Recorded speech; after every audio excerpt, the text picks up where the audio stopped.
आज का जो उन्वान है वो हमा पहलू उन्वान है। हमा पहलू जिसकी फर्द के लिए भी उतनी ही ज़रूरत है और मुआशरे के लिए भी उतनी ही ज़रूरत है। अगर इखलाकी कदरें किसी मुआशरे की बहाल हो जाएं तो वो मुआशरा दुनिया में जी जाता है, वो जीने लगता है। और अगर कोई मुआशरा अपनी इखलाकी कदरें छोड़ जाए, इखलाक रुखसत हो जाए, सरमाया जितना मर्जी पड़ा रहे, जायदादें जितनी मर्जी हों, अगर इखलाक किसी मुआशरे का रुखसत हो जाए तो वो मुआशरा जिंदा नहीं रहता, वो मर जाता है। इखलाक इतना ज़रूरी है। पहले तो ये समझ लें कि इखलाक है क्या। इखलाक बना है खुल्क से। एक होता है खल्क और एक होता है खुल्क, इन दोनों में फ़र्क है। खल्क कहते हैं ज़ाहिरी जिस्म को, तख्लीक को। खुल्क कहते हैं आदत को। खल्क जिस्म को कहते हैं और खुल्क आदत। यूँ समझ लें खल्क सूरत को कहते हैं और खुल्क सीरत को कहते हैं। इंसान वजूद के लिहाज से बड़ा अच्छा हो पर उसकी आदतें अच्छी ना हो तो वो अपने माँ बाप के लिए भी बोझ ही होता है। वो बड़ा हसीनो जमील शख्स हो लेकिन जब बोलता है, घर जाता है, किसी के साथ लेन देन करता है तो उसके लबो लहजे के अंदर जो ख़ास किस्म की नफ़रत और उलझाव पाया जाता है वो उसकी ज़ाहिरी सूरत को भी बदसूरत कर देता है। खुल्क कहते हैं सीरत को। इखलाक का मतलब ये नहीं है मीठा बोलना। इखलाक हंसना बहुत बड़ी दौलत है, दौलत बेबहा है, लेकिन इखलाक का मतलब मीठा बोलना नहीं। इखलाक का मतलब होता है अच्छी आदतें अपना लेना। लोग समझते हैं मीठा बोलना, मीठा तो भाई जो सेलमैन दुकान पे होता है उसकी ट्रेनिंग होती है, तो उन्हें मीठा बोलना। आप जो मर्जी कहें उसने मीठा ही बोलना है। तो मीठा बोलने का नाम, ये इखलाक का एक हिस्सा जरूर है, जो जरूर है जुबान मीठी होनी चाहिए, लेकिन कुल इखलाक ये नहीं। बहुत सारे लोग ऐसे हैं जो उठ के मिलते हैं, माथा भी चूमते हैं, प्यार भी करते हैं, करीब भी बिठाते हैं, जी आया नु भी कहते हैं, लेकिन जब बंदा उठ के जाता है तो पीछे बुरी बातें भी करते हैं। तो वो इखलाक वाले नहीं है, वो तो दो मुंहों वाले हैं। ऐसे शख्स को तो नबी पाक ने लानती फरमाया है। तो इखलाक का मतलब लोगों ने मीठा बोलना ले लिया है। सिर्फ गुफ्तगू के अंदर अपनी गुफ्तगू में बनाव सिंगार कर लेना, लफ्ज़ों को थोड़ा मुरक्कब मुसज्जा कर लेना, अपनी बात में मिठास पैदा कर लेना, अपने आप को थोड़ा सा मुनव्वर कर लेना बातों की हद तक, ये इखलाक नहीं। जरूर समझिएगा, इस पहलू को जरूर गौर कीजिएगा। हमने अपने आप को परखना है हुजूर के इखलाक हसना की रोशनी में। मेरे भाई, एक आदमी अपनी गुफ्तगू बड़ी मीठी है, जी करके बोलता है, लेकिन उसके सीने में नफरत भरी हुई है, उसके पीछे तकब्बुर भरा हुआ है। जब आदमी उठ के जाता है तो कहता है कैसा मैंने शीशे में उतारा। तो ये इखलाक वाला है या निफाक वाला है? तो इसने इखलाक का मुजाहरा नहीं किया, निफाक का मुजाहरा किया। इखलाक ये है कि तेरा जाहिर और बातन एक हो। इखलाक ये है कि तेरे अंदर खैर खाई पाई जाए। इखलाक ये है कि तेरे अंदर आजिज़ी पाई जाए। इखलाक ये है कि तेरे अंदर तवाज़ो पाई जाए। इखलाक ये है कि तेरे अंदर बड़े की इज्जत और छोटे की शफकत पाई जाए। इखलाक ये है कि तेरा भरोसा दुनिया पे ना हो, तेरी तवज्जो अपने रब की जानिब हो। इखलाक ये है कि तू नजरियात के लिहाज से एक खुददार आदमी हो। इखलाक ये है कि तू कौल का सच्चा, वादे का पक्का और अपने किरदार का पुख्ता इंसान हो। कौल ये है कि तू अमानतदार हो। किसी ने हजरत अली से कहा था किसी अमानतदार की बात सुनाओ, तो कहने लगे सुनाता हूँ फारूक आजम की बात। कैसे? फरमाने लगे मैं उमर से मिलने गया। ये इखलाक है। सारा कुछ खा के लोग हजम करके डकार भी नहीं लेते और जाती दफा कहते हैं मैंने तो मुल्क को बड़ा कुछ दिया है, लेकिन उसके लिए तुम्हें टटोलना पड़ेगा, खोदना पड़ेगा, कुरेदना पड़ेगा, फिर पता चलेगा कि मैं मिल्लत को क्या दे के जा रहा हूँ। हजरत अली शेर खुदा फरमाते हैं मैं उमर से मिलने गया, फारूक आजम से। जब मैं ये उनके इखलाक की बात बता रहे हैं। कहते जब मैं उनके पास गया तो दिया जल रहा था। अंदर दाखिल होते ही सलाम लिया तो हाल चाल पूछने की बजाय उमर पूछने लगे कि अली कोई सरकारी काम आए हो, दीनी काम आए हो या जाती काम आए हो? तो हजरत अली रदी अल्लाह ताला अन्हु फरमाते हैं मैंने कहा कि मैं तो जाती काम से आया हूं। तो कहते हैं उमर जल्दी से उठे और दिया उन्होंने गुल कर दिया, चिराग बुझा दिया। तो कहते हैं मैंने कहा कि उमर चिराग क्यों बुझाया है? तो उमर फारूक रदी अल्लाह ताला अन्हु फरमाने लगे मैं सरकारी दस्तावेजात लिख रहा था तो ये सरकार का दिया जल रहा था उतनी देर तक, अब हम जाती बात करने लगे हैं। मुझे डर लगता है अगर चंद कतरे तेल जातियात के लिए इस्तेमाल हो गया तो रब की बारगाह में क्या जवाब देना है। ये इखलाकी कदरें हैं, इखलाकी कदरें। जिस कौम के अंदर इखलाकी कदरें बहाल रहती हैं वो कौम जिंदा रहती है। हजरत फारूक आजम रदी अल्लाह ताला अन्हु ने महल कोई नहीं बनाया, पार्लियामेंट कोई नहीं थी, सेनेट का इजलास कहीं भी नहीं होता था। हजरत फारूक आजम रदी अल्लाह ताला अन्हु ने ना कोई सदर हाउस बनाया, ना वजीर आजम हाउस बनाया, ना हजरत फारूक आजम ने कोई पार्टी बनाई, ना किसी के सदर बने, ना किसी जमीयत की सदारत की। बस इखलाकी कदरें उन्होंने बहाल रखी। अबू बकर सिद्दीक हो, फारूक आजम हो, उमर फारूक हो, हजरत उस्मान गनी हो या मौला अली हो, इनके इखलाक और किरदार जिंदा हैं तो ये लोग कयामत के बाद भी जिंदा हैं। इखलाकी कदरें जिस कौम की जिंदा रहे, जो इखलाकी तौर पे मर जाए इखलाकी तौर पर। लेकिन ना हजरत फारूक आजम रदी अल्लाह ताला अन्हु मालिक गनीमत, हजरत उस्मान कहते मैं छत पे खड़ा था तो एक आदमी को देखा, दोपहर का वक्त है और सख्त शिद्दत की धूप चमक रही है, नंगे पांव एक बूढ़े को देखा, ऊंट हाँकता हुआ आ रहा है। तो मेरे दिल में ख्याल आया इस बूढ़े को मशवरा देता हूं कि जनाब आप छोड़ दें, ये आप इस उम्र में किस चक्कर में लगे हुए हैं, दुनिया सो रही है आप भी सो जाएं। कहते मेरे दिल में ख्याल आया कितना हरीस बूढ़ा है, माअज़ल्लाह। फरमाते हैं जब वो मेरे करीब आए, मैं छत पे देख रहा था तो मेरी तो आंसू ही निकल गए। ये कोई हरीस बूढ़ा नहीं है, तो उमर फारूक है, ये तो हजरत उमर फारूक रदी अल्लाह ताला अन्हु। मैं नीचे उतरा, मैंने कहा हुजूर क्या कर रहे हैं, गर्मी का मौसम है। कहने लगे ये माले गनीमत के ऊंट भाग गए थे तो संभालता फिरता हूं। कहा हुजूर किसी गुलाम को कह देते। फरमाने लगे हुकूमत मेरी है तो जिम्मेदारी भी मेरी है, हुकूमत मेरी है तो ड्यूटी भी। इखलाकी कदरें जब किसी कौम की इखलाकी कदरें, काजी शुरैह रहमतुल्लाह ताला अलैह हजरत अली शेर खुदा के काजी थे, हजरत मौला अली शेर खुदा रदी अल्लाह ताला अन्हु ने मुतय्यन किया था। वो आए हजरत अली के पास काजी साहब और आके कहने लगे हुजूर मेरा इस्तीफा कबूल कर ले, मैं चीफ जस्टिस नहीं बन सकता, मैं उमूर नहीं चला सकता अदालत के। तो हजरत अली ने फरमाया काजी साहब क्या हुआ। कहने लगे 2 पार्टियों का मुकदमा मेरे पास था, तो कल एक पार्टी 10 किलो खजूरें लेके आ गई है मेरे पास। तो हजरत अली फरमाने लगे आपने कबूल कर लिए हैं। कहने लगे जरूरत थी मैं कबूल कर लेता, मैंने उनसे कहा है कि खबरदार, तुमने सोचा कैसे, झिड़क दिया है, कबूल नहीं की। तो कहा फिर आप इस्तीफा क्यों दे रहे हैं। तो ये उम्मत मुस्लिमा की इखलाकी कदरें हैं, ये उम्मत मुस्लिमा का रंग है। अपनी मिल्लत पर कयास अक़वाम मगरिब से न कर, खास है तरकीब में कौमे रसूल हाशमी। ये कदरें हैं मिल्लत इस्लामिया की। काजी साहब कहने लगे हुजूर उन लोगों ने मेरे बारे में सोच लिया है कि मैं रिश्वत ले सकता हूं, वो सोच लिया है कि मैं पैसे पकड़ लूंगा। 10 किलो खजूरें ले आए। तो जिसके बारे में कौम सोच लेना कि रिश्वत ले सकता है, सोच भी ले, वो बंदा काजी बनने के काबिल है, वो काजी बनने के काबिल नहीं होता। लिहाजा उन्होंने चूंकि सोच लिया है, लिहाजा अब मैं अपने इखलाक को इतना बुलंद नहीं जानता कि मैं कुर्सी अदालत पर बैठकर मुकदमे करूं। जागे और सोचे, इस पहलू पर गौर करें। कटती हुई कदरें, कटती हुई और टूटकर बिखर गया सारा इखलाक, हुक्मरान से लेकर पीएम तक।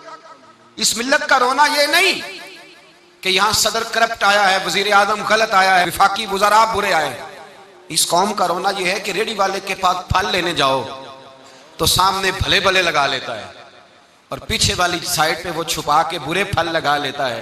इस कौम का रट्टा ये नहीं है कि इस कौम के अंदर जो है वो जो लोग ब्यूरोक्रेट थे, दौलतमंद थे, उन्होंने लूटा है।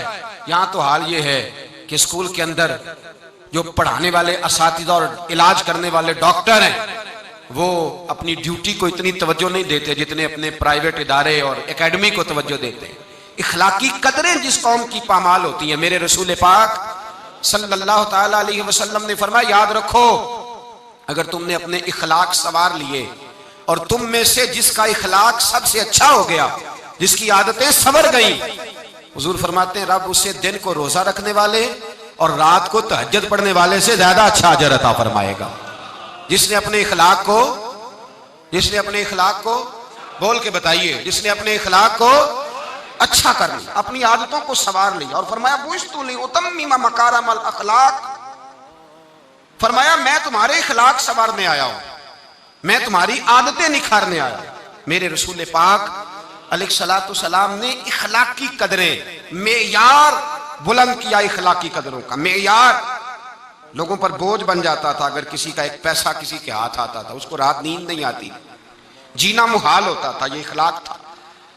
साथ वाला पड़ोसी बेचैन होता था तो इस घर में भी किसी को नींद नहीं आती थी, ये इखलाक था। हजरत उस्मान गनी रदी अल्लाह ताला अन्हु अगर मालदार हैं तो जिस भूखे की भूख का पता चला है उस्मान गनी ने अपने कंधे पे तोड़ा रख के उसके घर पहुंचाया है, ये इखलाकी कदरें थी। अगर हजरत बिलाल हबशी रदी अल्लाह ताला अन्हु का रंग काला है, होंठ मोटे हैं, पड़े हुए नहीं हैं, लेकिन वो जब भी आके खड़े होते थे सारे कुरैशी हाशमी खड़े होकर उनका इस्तकबाल करते थे। इखलाकी कदरें जिस कौम के अंदर मजबूत होती हैं, हमारे तो घरों में सत्यानाश हो गया इखलाक का, घरों में सत्यानाश। बेटा शिकायत करता है, मैं हुकूक वालिदैन पे बयान कर रहा था, एक बच्चा बाद में मुझे मिला, कहने लगे साहब एक दुखड़ा भी सुन लो थोड़ी देर के लिए, आपने बड़ी अजमतें बयान की माँ बाप की, एक दुखड़ा भी सुन लो। मैंने कहा सुनाइए। कहने लगे अगर अब्बा राजी उससे हो जो जेब ज्यादा गर्म करे, अगर अम्मा गीत ही उसके गाए जो अम्मा को पैसे ज्यादा कमा के ला के दे, तो मैं गरीब हूं तो बताए मैं अम्मा को राजी कैसे करूं। जहां इखलाकी कदरों का ये हाल हो कि बच्चे सोचने लगे पैसे होंगे तो बाप राजी होगा, पैसे होंगे तो अम्मा राजी होगी, यहां ये हाल हो कि पीर शेख सूफी जिसने गरीब मुरीद का ख्याल रखना था कि इस बेचारे ने कपड़े पहने के नहीं, रोटी खाई के नहीं, जिन्हें ख्याल रखना था, अगर उसका ही मतमा नजर ये हो कि मुझे आएगा कहां से, माड़ा आया तो उसको कल लंगर खाता ही सेहत के जल्दी रही और फिर सुना, और तगड़ा आ गया तो पीर साहब गाड़ी का दरवाजा भी खुद खोल रहे हैं, पीर साहब बोटियां डाल डाल के दे रहे हैं, कहते हैं रात ख्वाब आई थी कि सवेरे तो मिलने आएगा, तू आया नहीं मैंने तुझे मंगाया है। अगर इखलाकी कदरों का हाल ये हो जाए कि वो लोग जिन लोगों ने इखलाकी हसना का दर्श देना था, जिन्होंने प्यार सिखाना था, मोहब्बत, वहां ये हाल हो कि मतमा नजर पैसा हो जाए, वहां अगर ये अंदाज हो। और ये एक पहलू दूसरा भी है, मैं एक और बात भी कहा करता हूं, मैं कहता हूं अब्बा गरीब हो तो बच्चे फरमाबरदार नहीं होते, अब्बा तगड़ा हो ना, पता हो इसके हाँ हिस्से में 2-3 मुरब्बे जमीन है तो पैर दबाते हैं। हमारे बुजुर्ग फरमाया करते थे, कहते थे 2 कनाले नहीं देनी किसी को भी जिंदगी में। तो जनाब कैसे? कहने लगे अगर सारा कुछ हाथ काट के दे दिया तो पैर ही कोई नहीं दबाएगा।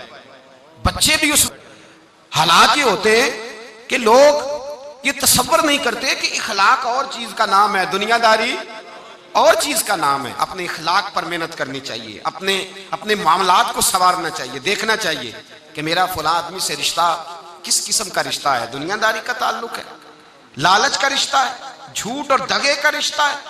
लोग सोचते ही नहीं, जो मुंह में आता है कह देते हैं, जो बात होती है बयान कर देते हैं। मेरे मुस्तफ़ा करीम अलैहिस्सलातु सलाम सहाबा के इखलाकी पहलुओं पे तवज्जो देते, हुजूर हिलम का, हौसले का, तहम्मुल का, बुर्दबारी का, सखावत का दर्स देते, इसलिए इखलाकी कदरें बड़ी मजबूत थी। भाई आज आप देख ले, सोशल मीडिया खोल के, प्रिंट मीडिया, इलेक्ट्रॉनिक मीडिया खोल करके देखें, खैरात बट रही है, ज़कात बट रही है, तस्वीरें खींची जा रही हैं।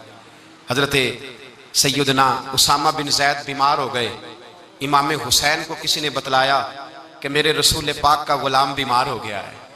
हजरत इमाम हुसैन तीमारदारी करने गए, कदम रखा, हजरत उसामा हुजूर के महबूब थे, कदम रखा कमरे में तो जनाब उसामा ने इमाम हुसैन का चेहरा देखा तो चीख ही निकल गई, तड़प के रोए, कहने लगे मेरी मौज नहीं लग गई, हुजूर के जलवे मुझे नजर आ गए।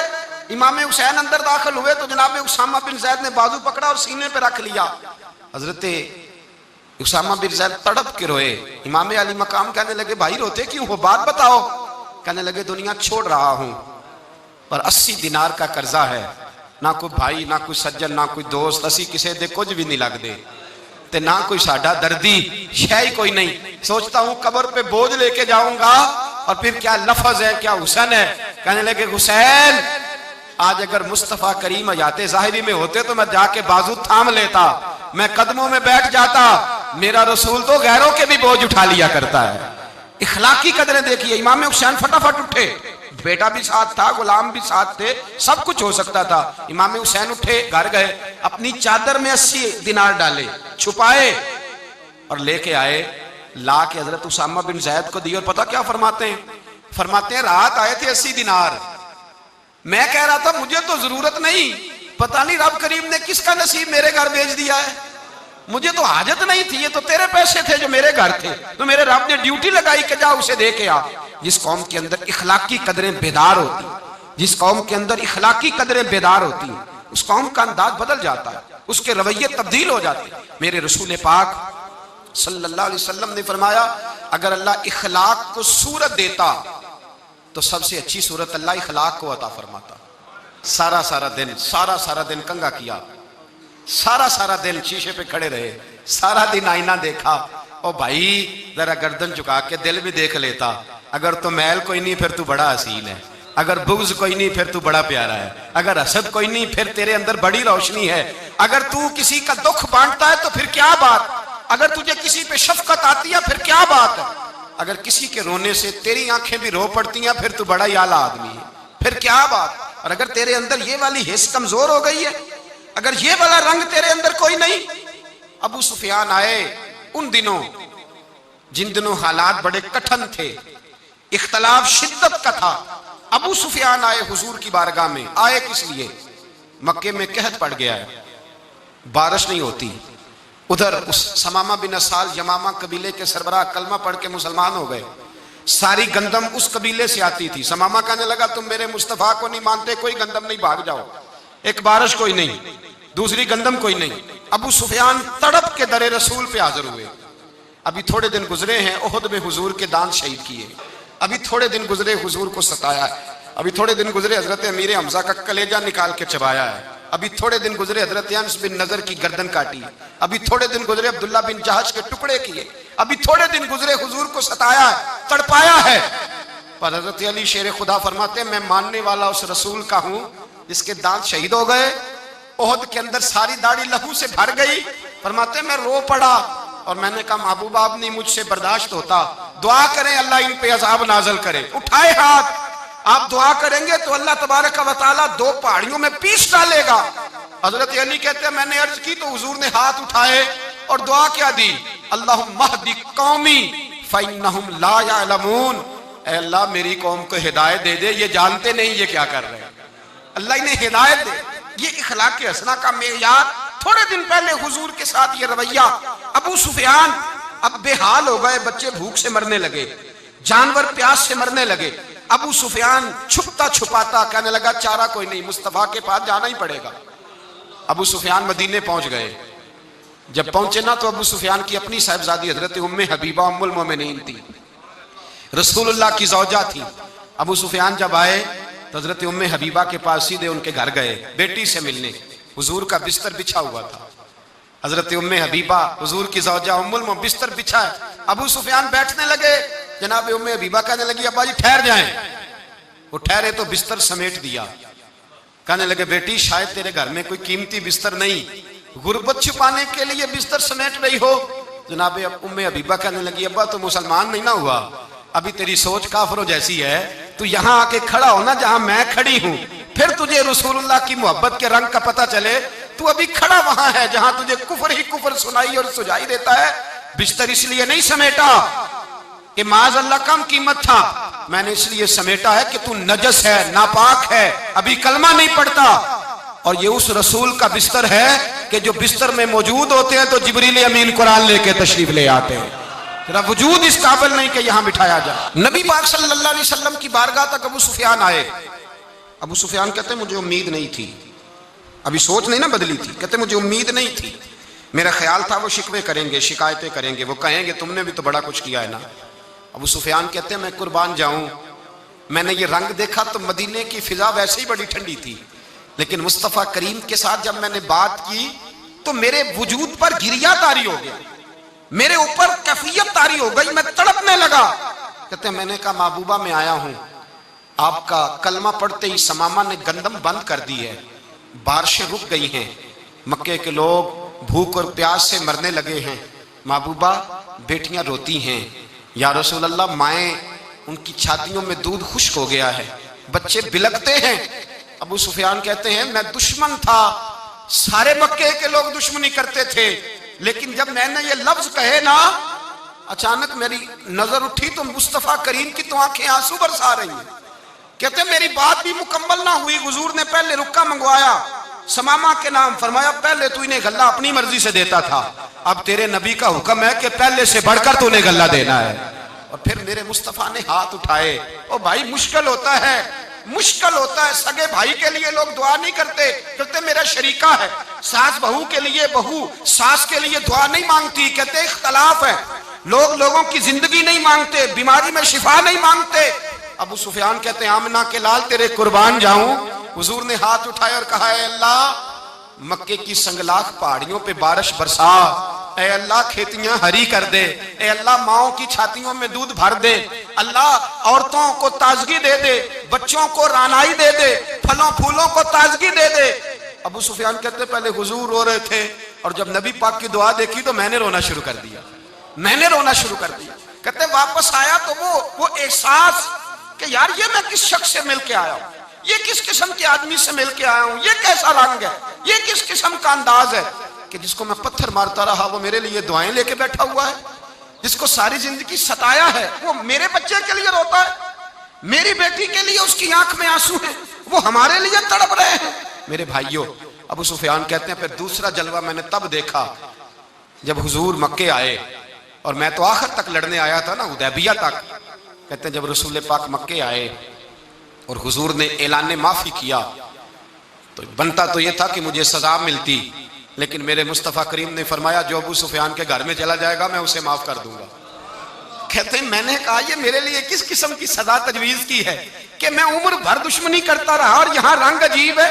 हुजूर ने मेरे लिए ही एजाज लिख दिया, फरमाया जो अबू सुफियान की हवेली में दाखिल हो गया मैंने माफ किया। अबू सुफियान कहते हैं पता नहीं कितने पर्दे थे जो उठ गए, पता नहीं कितनी मंजिलें थी जो तय हो गई, पता नहीं कितने जलवे थे जिनका नजारा हो गया। और मैंने गौर से चेहरा देखा तो मेरी आंखों से पट्टी उतर गई और मुझे अब्दुल्ला के यतीम बेटे के पीछे मोहम्मद रसूलुल्लाह के जलवे नजर आने शुरू हो गए। इखलाकी कदरें जब मौजूद रहती, यहाँ तो लोग मरे हुए शख्स को मारते, यहाँ तो सड़क पर कितनी गिरावट है और कितना गिर गया है इखलाक उन लोगों का। एक्सीडेंट हो गया है, ट्रेन की पटरी से उतर गई है, चीखो पुकार है, आहें हैं, तड़पना है, रोना है, सिसकियां है, मां का बाजू कटा है पर वो चीखती है जरा मेरे बेटे का पता करो, बाप की आंखों में रेत पड़ गई है पर वो तड़पता हो मेरा बेटा था।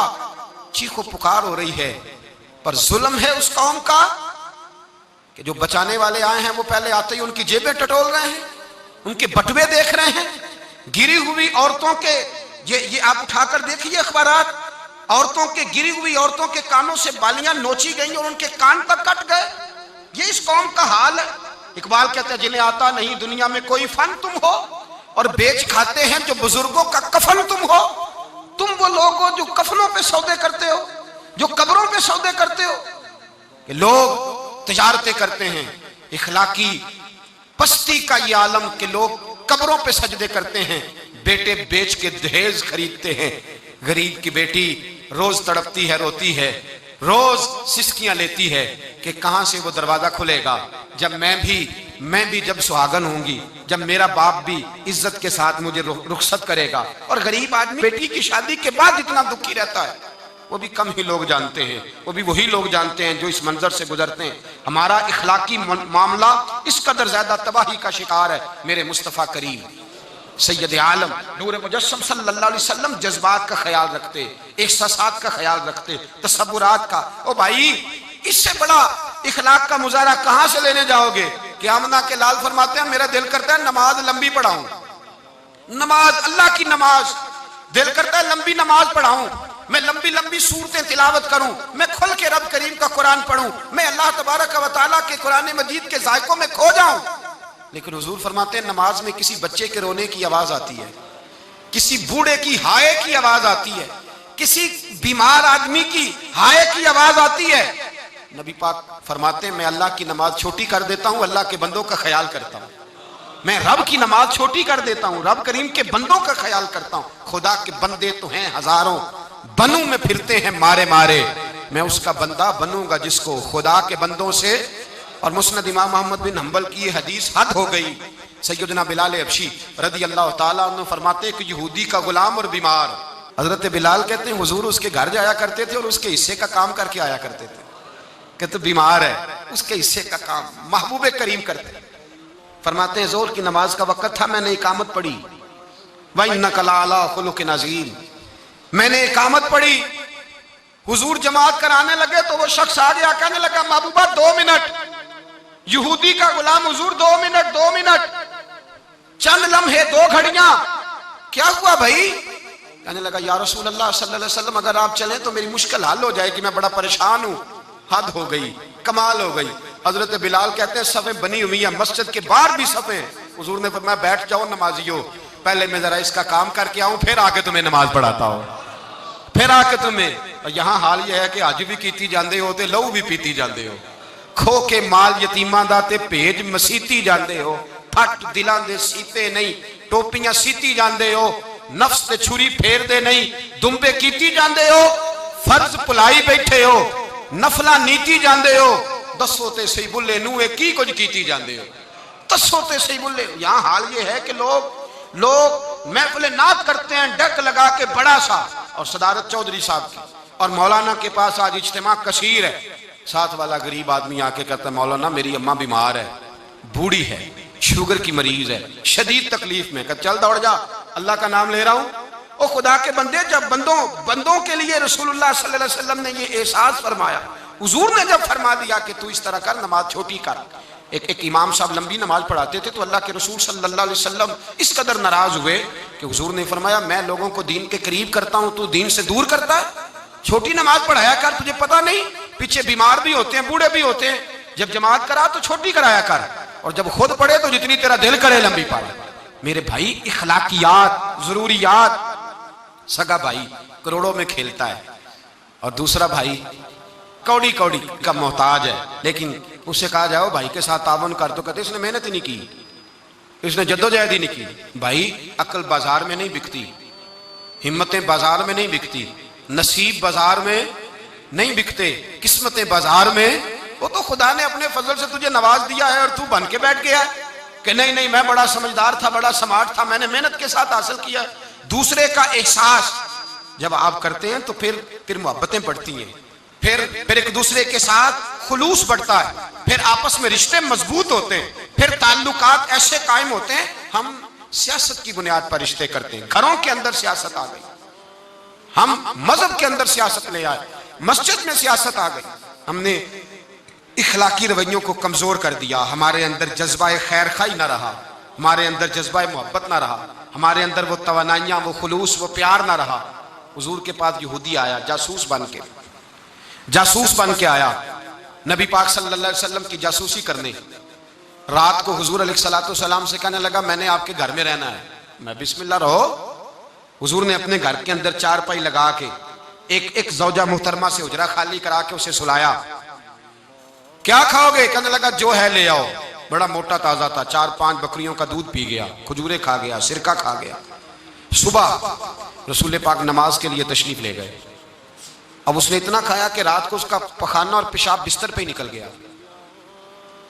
हुजूर तशरीफ लाए, जब तक सरकार तशरीफ लाए तब तक शर्म के मारे उठ के भाग गया, लेकिन गलती ये हो गई कि सोने की अंगूठी पहनी हुई थी वो वहीं भूल गया। जब वो भूल गया कुएं पे जाके उसने गुस्ल किया, वापस लौटा, कहता जब मैं आया हूं तो मैंने देखा नबी पाक अपने दस्ते मुबारक से मेरा बिस्तर धो रहे हैं। हुजूर मेरा बिस्तर धो रहे हैं। नबी पाक सल्लल्लाहु, अब मेरा ख्याल, अब चूंकि अंगूठी की मजबूरी थी, माल छोड़ नहीं सकता था, अब मेरा ख्याल था कि सख्त सुस्त कहेंगे मैं सुन लूंगा। कहते हैं जब मैं दरवाजा रसूल से दाखिल हुआ अंदर, तो नबी पाक सल्लल्लाहु अलैहि वसल्लम मेरी तरफ देखा और हुजूर मुस्कुराए। हुजूर मुस्कुराए और हुजूर ने मुस्कुरा के फरमाया कि आप कहाँ गए थे? नहाने गए थे?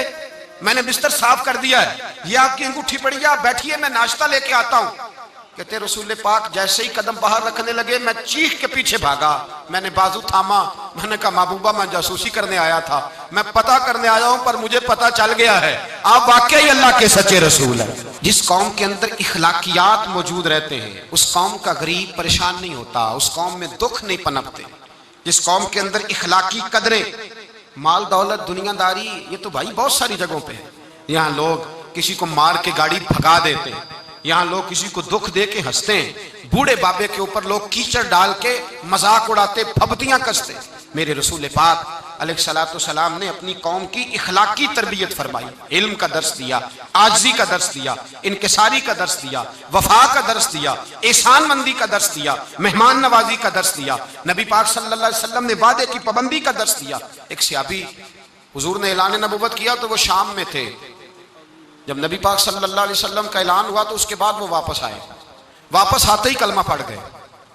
तो अबू बकर सिद्दीक कहने लगे तूने पूछा ही कोई कुछ नहीं। कहने लगे मैं तो बड़ी देर का गुलाम हूं, इन्होंने ऐलान करने में देर लगी, मैं तो पुराना मुरीद हूं सरकार का।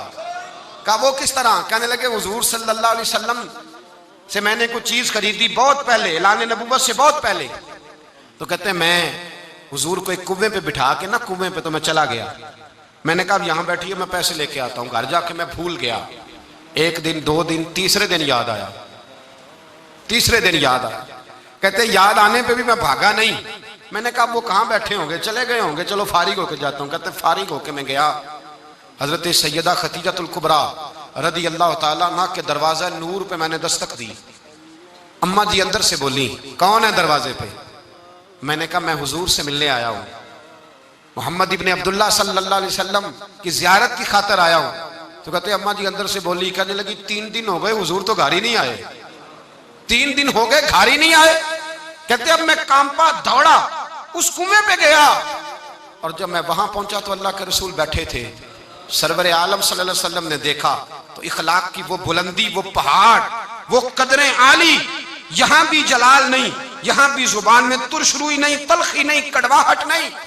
हुजूर ने फरमाया खैरियत तो थी, आप देर हो गई, मैं परेशान हो गया था, आपने मुझे बड़ी तकलीफ में डाल दिया। कहते वो मैंने पैसे थमाए, रातें भी होती तो मैं मुस्तफ़ा को सोचता, दिन भी निकलता तो मैं हुजूर को ही सोचता, सुबह शाम में मैं तिलावतें ही हुजूर की करता। कहते हम ऐलान नबुव्वत के वक्त मुल्क के शाम चला गया, वापस आया तो किसी ने खबर दी उन्होंने ऐलान नबुव्वत किया है। मैंने कहा उन्होंने देर कर दिया, मैं तो बड़ी देर से कलमा पढ़ता हूं। जो ये इखलाकी कदरें रखे, ये रवैया रखे, जिसका ये हमारे यहाँ एक बहुत बड़ा मसला ये बन गया है कि लोग कहते हैं पैसा आना चाहिए, वो जहां से मर्जी आए। हमारे बच्चे नौजवान जिनके अंदर खुददारी होनी चाहिए थी, वो कहते हैं मालदार औरत से शादी करनी है, चाहे उसकी गाड़ी का ड्राइवर ही बनना पड़ जाए। हमारी बच्चियां, और ये सोच आप कभी खोल के देखें तज्जिए पाकिस्तान की जनरेशन के, बच्चियां कहती हैं कि हमने शादी अमीर घर में करनी है, चाहे कुछ भी हो जाए। हुसूल दौलत के लिए लोगों का तर्ज सोच बदल गई है, नजरिया बदल गया। शादियां नहीं हो रही, तिजारतें हो रही। इखलाकी तौर पर इस कदर ज्यादा कौम नीचे चली गई, इस कदर ज्यादा। और फिर उससे आगे बढ़कर हमारा जो रवैया एहसान के मामलात में, हम लोगों से ताल्लुक नहीं बनाते, काम लेते, ये बड़ी इखलाक की गिरी हुई हरकत है। हम किसी बंदे को बतौर टिश्यू पेपर के इस्तेमाल करते हैं, सीढ़ी बनाते हैं किसी को ऊपर चढ़ने के लिए। एहसान का बदला कभी भी हम बतौर एहसान, किसी बंदे से काम होता है तो लोग आते हैं, तारीफ करते हैं, कहते क्या बात है आपकी, मेरी आंखें तरस गई, लेकिन उससे अपना छोटा सा मतलब हाल करते हैं, उसके लिए दर्जनों और बीसियों झूठ बोलते हैं, जाने क्या क्या करते हैं। छोटा सा मसला, छोटा सा लालच। मेरे नबी पाक सल्लल्लाहु अलैहि वसल्लम किसी की छोटी सी नेकी का भी ख्याल रखने का हुक्म देते थे, छोटी सी नेकी का। हबशा नजाशी, हबशा का बादशाह, जब मुसलमान मक्के से हिजरत करके गए थे, मदीने आने से पहले तो उसने बड़ी कदर की थी, काफिरों की साजिश और शरारत के बावजूद मुसलमानों से नेकी की। उसके कुछ लोग हुजूर के पास आए मिलने के लिए मदीने। नबी पाक सल्लल्लाहु अलैहि वसल्लम ने तुर्की खैमा लगाया, अपने हाथों से अल्लाह के महबूब अलैहिस्सलाम उनके लिए खाना लेके जाते, उनकी खिदमत करते। सहाबा कहते हुजूर हमें हुक्म दे दें, हमें हुक्म दे दें, हमें। तो नबी पाक सल्लल्लाहु ताला अलैहि वसल्लम फरमाते नहीं, जब मेरे गुलाम गए थे तो इनके बादशाह ने बड़ी खिदमत की थी, एक दफा खिदमत कर दी, बात हो गई, चाय पिला दी, खाना खिला दिया, रहने को मकान दे दिया, मसला खत्म हो गया। लेकिन महबूबे पाक ने उस चीज का ख्याल रखना, असला नाल ये नेकी करिए और नस्ला ताक नहीं भूल दे, बेअसला नाल नेकी करिए ते फुल कंडिया नाल तुल दे। लोग भूल जाते, हल जज़ाउल इहसान इल्ला इहसान। यहाँ नेकी का बदला नेकी के साथ देने को तैयार नहीं। एक नेकी करो तो कहते हैं दूसरी भी करो, तीसरी भी करो, लालच बन गया। लोग इखलाकी कदरें भूलते चले जा रहे, भूलते चले जा रहे इखलाकी कदरें। मेरे मुस्तफ़ा करीम सैयद आलम सल्लल्लाहु अलैहि वसल्लम इतना ख्याल, सौबिया या सवैबा नाम की हुजूर की एक रजाई वालदा है, हुजूर को दूध पिलाया था। ये वही है जिनको अबू लहब ने इशारा करके आजाद कर दिया था। हुजूर अलैहिस्सलाम को दूध पिलाया था, जब तक ये खातून हयात रही दूध पिलाया था कुछ देर के लिए। अल्लाह के रसूल बराबर तोहफे भेजते रहे, फरमाते मेरी रजाई माँ है, मेरे साथ नेकी की है, ख्याल रखा, छोटे से ताल्लुक का भी ख्याल रखा। टिशू बना लिया है ताल्लुकात को हमने, बस जरूरत पड़ी तो काम ले लिया, बस उसके बाद खत्म। और फिर अपनी जात की हद तक तो फिक्र है कि मेरे साथ ये ताउन करे, मैं उसके लिए इखलाकी रवैया किस तरह का रखता हूँ। ये हमारा एक जुमला मैं कहा करता हूँ, अगर आपको समझ में आ गया तो फायदा देगा। मैं अक्सर कहता हूँ हुकूक लेने की बात नहीं करनी चाहिए, हुकूक देने की बात करनी चाहिए। हुकूक मांगने वाला फकीर होता है, हुकूक देने वाला सखी होता है। हम फकीर बन के फिर रहे हैं, मेरा हक दे दो, मेरा हक दे दो। सखी बनो, को मेरी खैर है, मेरे जिम्मे जिस क्या क्या मुझे बताओ, मैं अदा करने को तैयार। हमें तो सखी बन के निकलना चाहिए, कहना चाहिए बताओ भाई मेरे जिम्मे क्या है। रसूल कायनात सल्लल्लाहु अलैहि वसल्लम ना सिर्फ अपनी रजाई वालदा का ख्याल रखते, याद रखा जब वो इंतकाल कर गई, विसाल हो गया, तो फिर मेरे मुस्तफ़ा करीम अलैहिस्सलाम ने फरमाया ढूंढो उनका कोई रिश्तेदार तो नहीं मक्के में रहता। हुजूर हैं, फरमाया हमारा उनसे ताल्लुक था तो उनके ताल्लुक वालों से भी ताल्लुक है, हम उनके रिश्तों का भी ख्याल रखेंगे। तो भाई इखलाकी कदरें बहाल करें, अपने जहन को साफ रखें, सोच मीठी बनाएं, किसी के साथ खैर खाई का रिश्ता बनाएं, काम का रिश्ता ना बनाएं।